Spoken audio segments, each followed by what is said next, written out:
स्वर्गीय लोकनेते दिबा पाटील साहेब यांच्या जयंतीच्या निमित्ताने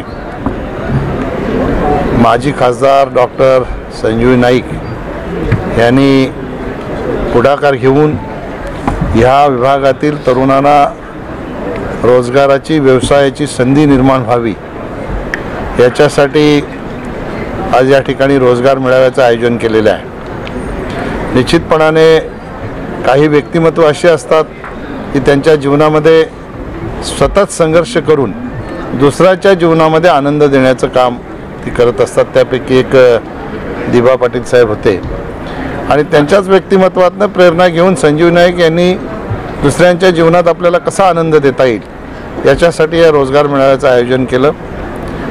आपल्या सगळ्यांच्याच वतीने त्यांना मी शुभेच्छा देतो। मागच्या काळामध्ये 2 महिन्यापूर्वी ते दिल्लीलाही आले होते। मी स्वतः त्यांना एव्हिएशन मिनिस्टर यांची भेट घालून दिली होती। त्यांनाही त्यांनी पत्र दिलं की एअरपोर्टच्या परिसरामध्ये एअरपोर्टमध्ये किंवा परिसरामध्ये जे रोजगार निर्माण होतील ते सगळे रोजगार इथल्या आमच्या भूमिपुत्रांना मिळाले पाहिजेत, अशा प्रकारच्या सूचना तुम्ही एअरपोर्ट ज्यांच्या ताब्यामध्ये आहे त्यांना द्याव्या, अशा प्रकारचं पत्र त्यांनी दिलं। आणि त्यावेळेला ज्योतिरादित्य शिंदे यांनी सांगितलं की मला तिकडे व्हिजिटी करायची असते, येत आहे, मीही त्यांच्यासोबत असणार आहे। संजीव नाईक साहेब असणार आहेत, प्रशांत ठाकूर असणार आहेत, आम्ही त्या ठिकाणी जाणार आहोत, त्याचं काय काम झालं ते बघणार आहोत। पण आजचा दिवस हा निश्चितपणाने तरुणांना त्यांचं करिअर घडवण्यासाठी योग्य मार्गदर्शन मिळण्याच्यासाठी हा कार्यक्रम आहे।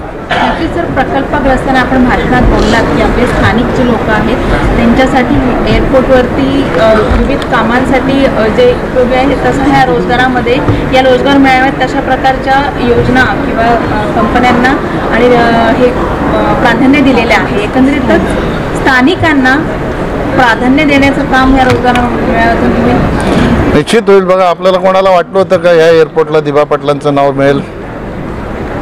ह्या एअरपोर्टला दिबा पाटील साहेबांचं नाव लागलं जाईल असं आपल्याला कोणाला वाटलं होतं का? नाही, ते शक्य झालं। तसं आता आपली भूमिपुत्र ही कुठल्या क्षेत्रामध्ये मागे नाहीत, शैक्षणिक क्षेत्रामध्येही फार पुढे आहेत। त्याच्यामुळे तिथे निर्माण होणारा रोजगार हा स्किल असो अनस्किल असो त्याच्यासाठी इथली मुलं ही सक्षम आहेत। त्यामुळे आम्ही सर्व मंडळी विनासंघर्ष करता, संघर्ष न करता निश्चितपणाने या तरुणांच्या पाठीशी खंबीरपणे उभं राहून त्यांना ह्या रोजगाराच्या संधी मिळतील अशा प्रकारचा विश्वास या ठिकाणी मिळतो।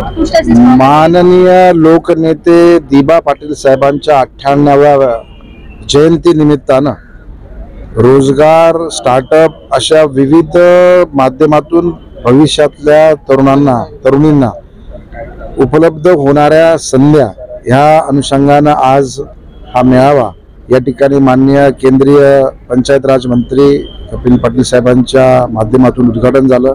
आणि मला आज आनंद या गोष्टीचा होतोय की मागच्या वर्षी दिबा पाटील साहेबांच्या जयंती निमित्तानं आम्ही पनवेलला जाहीर केलं होतं की पुढच्या वेळेसचा हा मेळावा आम्ही नोव्हेंबरात घेऊ इच्छितो। आणि आज खरोखर आपण बघा, मोठ्या प्रमाणामध्ये लोकांनी त्याला प्रतिसाद दिला। याच्यामध्ये स्थानिक भूमिपुत्र ज्यांच्या जमिनींवरती हे आता सर्व प्रकल्प होत आहेत त्यांना संधी आहे।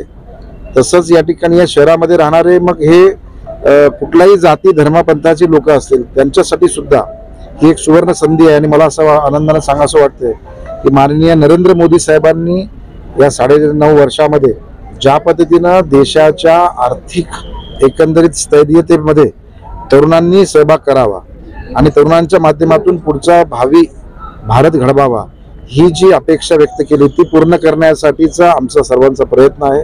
याच्यामध्ये मोदी साहेबांनी सांगितले की रोजगार तुमच्या घरात येतील, तुमच्या जवळ येतील, तसं आम्ही तीच संधी आम्ही लोकांच्या पर्यंत घेऊन जाण्याचा प्रयत्न आहे। आणि मला आनंद या गोष्टीचा आहे की पहिल्यांदाच आम्ही प्रयोग केलेला आहे। मागच्या वेळेसच आम्ही आमच्या प्रेस कॉन्फरन्समध्ये सांगितलं होतं की काय होणार आहे आम्हालाही माहीत नाही, कारण आम्ही पहिल्यांदाच करत आहोत। आणि आज बघा की हजारोच्या संख्येमध्ये भविष्यामध्ये ज्यांना पुढे नोकरी मिळणार आहे, संधी मिळणार आहे, असे कॉलेजमधले तरुण तरुणींनी सुद्धा या ठिकाणी आल्यात। नक्की काय या नोव्हेंबरमध्ये नुसतं एअरपोर्टच नाही तर अनेक संध्या या ठिकाणी उपलब्ध होणार आहेत। आणि म्हणून मला असं वाटतंय की या संधीचा निश्चितपणे नोव्हेंबरकरांनी उपयोग आणि लाभ घेण्याचा आज निश्चित केलेला आहे। 10,000 पेक्षा जास्त लोकांनी या ठिकाणी रजिस्ट्रेशन केलेलं आहे। आम्हाला अपेक्षा आहे की संध्याकाळपर्यंत 25,000पेक्षा जास्त लोक याच्यामध्ये रजिस्टर्ड करतील. विविध स्टार्टअप कंपन्या आहेत, विविध प्रकारच्या सरकारी, निमसरकारी, खाजगी संस्थांनी याच्यामध्ये पुढाकार घेतलेला आहे.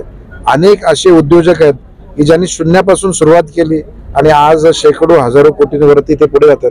आणि स्थानिक इकडे जर नवी मुंबईत रोजगार निर्माण होणार आहे तर दिल्लीतल्या माणसाची गरज नाही, इथल्या स्थानिक माणसांनी, मग ते नवी मुंबई, ठाणे, रायगड, मुंबई, असं टप्प्याटप्प्यानं इथल्या लोकांना रोजगार मिळावा आणि त्याची संधी मिळावी, हा त्यामागचा उद्देश आहे. आणि मला वाटतं खास उद्देश आमचा सफल होतोय असा निश्चितपणे विश्वास आहे. आज जास्तीत जास्त लोकांना त्यांच्या समाधानाप्रमाणे, मनाप्रमाणे त्यांचा उद्दिष्ट सफल होण्यासाठी यश मिळो अशी मी शुभेच्छा व्यक्त